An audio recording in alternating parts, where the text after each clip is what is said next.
Welcome to rSlash Maliciouscompliance, where a cocky investor loses almost $500,000. Our next Reddit post is from DodoHead. So I'll start by saying that this story isn't mine. It's my parents' next door neighbor of 20 years. Background: my parents and their neighbors bought their homes in an up-and-coming part of Florida 20 years ago. We're talking half-acre lots with 2,500 square foot homes for like $130,000. Our neighbor's home was a little smaller than my parents' home and had no pool. Over the past 20 years, the only thing they had done to the house was install a new roof. Nothing else had been changed. Everything was still the original: appliances, paint, AC unit, cabinets, tile, and carpets. I wish I could say that the neighbor took care of the house and that nothing needed to be updated, but that wasn't the case because our neighbor's house looks 20 years old. Well, the neighbor is a widow, and the house is huge for just her. So she decided to sell the house and take advantage of the market.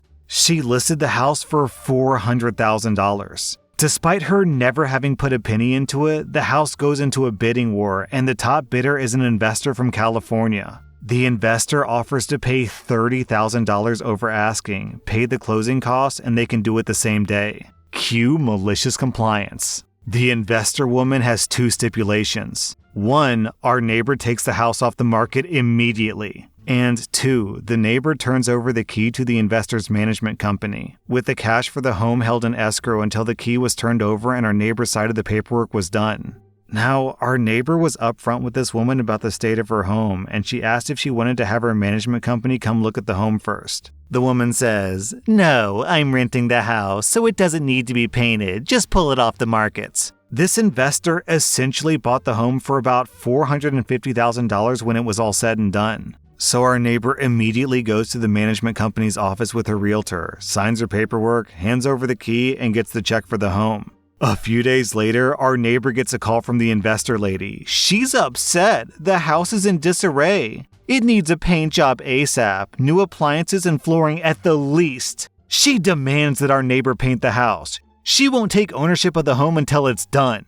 To which our neighbor responds to her, "It's not my home anymore. It was signed over to you, and that check you handed to me has cleared. That house is no longer my problem. Enjoy." This story all came about because yesterday my parents called our old neighbor. There was a for sale sign on the house again, and we were confused. Our old neighbor promptly showed up to tell us the story, and we were all laughing hysterically because the investor had relisted the house for $430,000. Which no one's gonna pay because the house is ancient. And even if she did sell it for that amount, it's gonna lose a ton of money. Who doesn't love a story when greedy investors trying to inflate the market lose and lose big?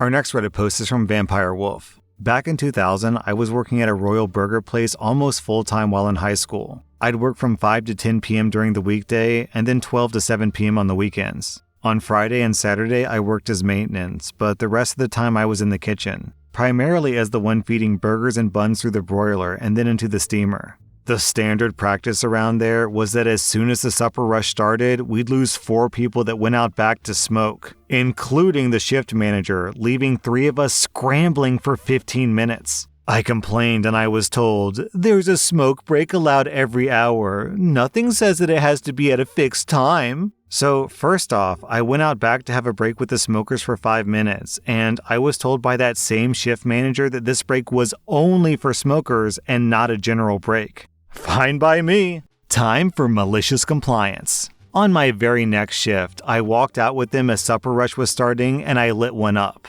All of a sudden, she's screaming at me to get back inside and get the burgers in the broiler. I say, "Sorry, but I get a smoke break every hour and they can be any time in that hour like you told me. Or are we all going back in?" All of a sudden, we have a new rule posted in the break room. Only 2 smokers outside at any given time and not between 5 to 7 p.m. A single pack of smokes was lasting me 3 to 4 weeks, and I only smoked at work when I wanted a 5-minute break for the remainder of my time there. That same shift manager gave me a dirty look every time I walked back to take a break, every time that we worked together after that. Our next Reddit post is from Uncle Coyote. 18 years ago, I was over at my dad's house and I needed a wrench. And coming from a long line of mechanics, I knew that he had one available, so I asked to borrow one. Dad, of course, said yes, handed me the mechanic's toolbox, and just out of habit, I opened it and immediately noticed that a Craftsman 7/16 ratchet end wrench was missing. Again, I come from a long line of mechanics, and every tool has its place, be it in a drawer, box, or outlined on a pegboard. And I thought that it was weird that Dad had lost a wrench. You're missing a 7/16, I pointed out, showing him the missing slot. Now Dad, being Dad, just had to bust on me a bit. So, looking me dead in the eyes and beaming a huge smile, he responded, "It was there when I gave it to you." Mind you, I hadn't left the kitchen. I hadn't so much as shifted my feet. I knew he was lying. He knew he was lying. But it had been ingrained in me since childhood that losing a tool is a death sentence. Now, I knew that he was busting my balls, so I let it go. But from that day forward, anytime we needed something, he'd make a comment like, "I sure wish I had that 7/16 wrench that OP lost." Or, "You know what would fix this? That missing 7/16 wrench."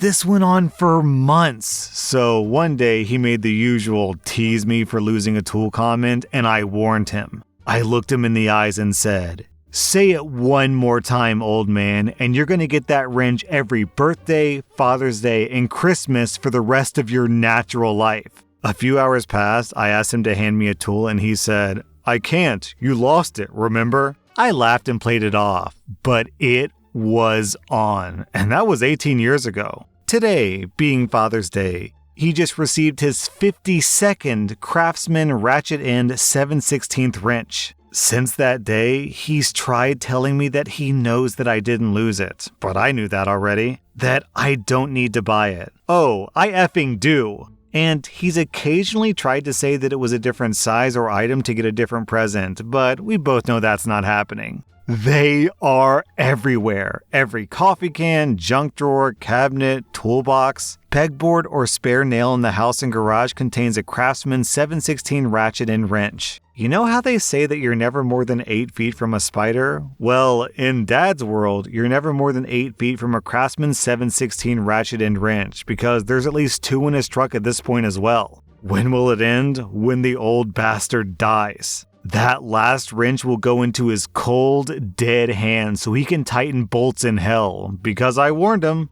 I warned him.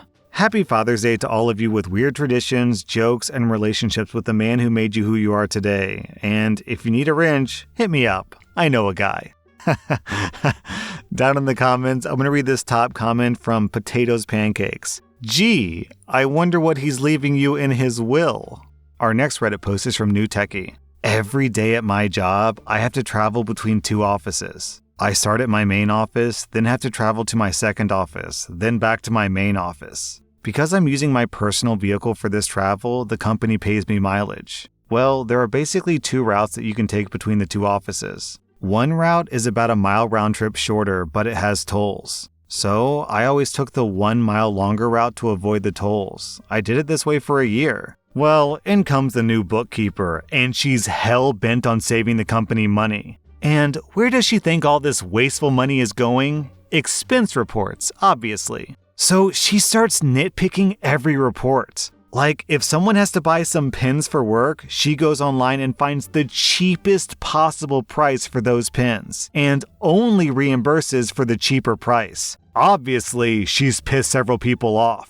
Well, eventually, she decided to target me. I submit my report for 2 weeks, and a week later I get the reimbursement payment. It's $5.85 short. I ask her about it, and she says that I've been ripping off the company for the past year by taking the longer route between the offices. She'll only pay mileage for the shorter route from now on. And you're lucky that I don't go back and take back all the extra from the past year. I say, okay, but please send it to me in writing that I have to take the shorter route and that this is company policy. Then I leave her office. Before I even made it to my desk, I had the email from her confirming what she said. 2 weeks later, I submit my expense report. I used the shorter route, so the company saved $5.85. However, the tolls added up to $136. a net loss for the company of $130.15. It's been 6 months and I'm still taking the shorter route, costing the company an extra $130 every 2 weeks. OP, when they inevitably ask you to go back to the longer route, make sure that you only switch after they reimburse you $5.85. Our next Reddit post is from Meowschwitz in there. Background: I mostly work in a niche area of law called discovery. Basically, when someone starts a legal proceeding, each party gets to ask other parties for certain documents relevant to the case. Sometimes parties refuse to produce certain documents because of reasons like attorney-client privilege. I argue why my client's documents are properly withheld or why the other side's documents are improperly withheld. One day, I see a job board post from a local law firm looking for a research/writing position with required experience in discovery disputes. This raises a red flag for 2 reasons. First, local law firms normally don't need to hire full-time research and writing people because 95% of that firm's cases are fairly similar. When these local firms need something researched, they either just do it themselves or pay someone else for a few hours of work. Second, this local firm hired a friend of mine by telling them, "Start here, work hard, and move up to a senior associate in a few years," before promptly letting them go after a few busy months. I go ahead and send my resume over and get scheduled for an interview pretty quickly. During the interview, I asked for a fairly high salary, which they agreed to almost instantly, which really set off my red flag alarm. Then the partner hits me with the following: "We ask all candidates to provide a writing sample before the final interview." Sure thing. I thought that I attached one to the application, but let me grab my phone and double check. Oh, not that writing sample. That's too generic for evaluation. Here's a legal question that we want you to research. I see. I'm more than happy to do that for an hourly rate. It should be fairly quick work. No other candidate has asked us for writing sample compensation, and this makes it seem like you won't be a team player. If you aren't interested in the position, just tell us. Let me think about it. So I go home and search a couple of local court dockets. And wouldn't you know it, this firm is involved in a case with a hearing set on exactly the discovery question they want me to produce a free writing sample on. I send an email back saying, sure thing, I'll make the writing sample, as long as it guarantees consideration for a research and writing position. They say yes, so I write a fantastic memo and send it in. A few weeks go by and I email asking for an update on the final position. No response. Then I check out that court docket, and wouldn't you know it, they straight up copied and pasted parts of my memo in the response. I send a demand letter for payments and fees. No response. So I file a lawsuit for fraud, and baby, then I get a response. A frothy, salty response. I got called some names. They went on and on about how I was going to lose, and after that, they were going to countersue me. I said, sounds good. I can't wait to lose. I guess you did hire a full-time research and writing attorney. I mean, it would be like Babytown easy for me to win if you never hired for that position. Actually, it would be even easier if you never had a final interview for that spot. I'm sure that you're not that dumb, though. I got the check 30 days later. Oh man, OP, you set yourself up for a win-win. Either they don't hire you, in which case you get paid for your work, or they do hire you, in which case you get paid for your work. Our next Reddit post is from Groot. In Toronto, there's a small island airport close to downtown, and then the full-on Pearson International. Once every 2 weeks or so, I'd have to travel, so I'd usually book my flight through the island airport since it would be cheaper and my office was downtown, so it took literally 15 minutes to get to. If my flight was at 1 p.m., I'd leave the office at noon and make it with time to spare. One day, I get my expense request denied for the Uber that took me to the airport because it was close enough to walk, and as per company policy, a taxi/Uber is only for Pearson. This was all over $12, so okay, fine. For my next flight, I booked in Pearson. The plane ticket was $900 instead of $400, and I paid $70 for an Uber to get there instead of $12. Also, I had to leave work a full 3.5 hours before my flight to make it through check-in, security, and to get to my gate in time. Usually, I'd be on some sort of call leading up to my flight, but this time, I couldn't do any work at all. Sorry, team, I'm unavailable for the rest of the day because of company policy. I come back and I'm asked why my expense report was double the usual amount that I'd put in. Well, it's because I'm not allowed to expense a $12 Uber to Billy Bishop Airport. And I'm not going to walk for 40 minutes in my suit and dress shoes in the middle of January in Canadian snow. 2 months later, this new policy has cost them $2,000 over what I would have normally spent. Some of the flights in that time were over $1,000 versus the $400 at the island airports. Finally, I get an email one day saying that I can take whichever flight I deem fit as long as it's under $700, which is auto-approved at the island airports. Now I get to eat a nice meal and sometimes upgrade myself to premium seats and still fall within budget. Down in the comments, we have this post from SJP. Ha, good compliance. Years ago, my then boss was traveling a lot and was told off by finance staff for buying a coffee every morning and charging it to the business as an expense. Note, there was nothing in the policy saying that you couldn't buy coffee for breakfast, but they claimed the spirit of the contract was no coffee. So, in the future, he bought the hotel breakfast at around $30 or so instead. The finance guys were pleased that he didn't break their rules, but he went from paying $3 for a breakfast coffee to $30 for a breakfast coffee with food that he barely ate. The travel policy was changed about 3 months later to allow staff to buy a coffee in the mornings. That was r/maliciouscompliance, and if you like this content, check out my podcast where I publish the exact same episodes. Also, hit that subscribe button because I put out new Reddit videos every single day.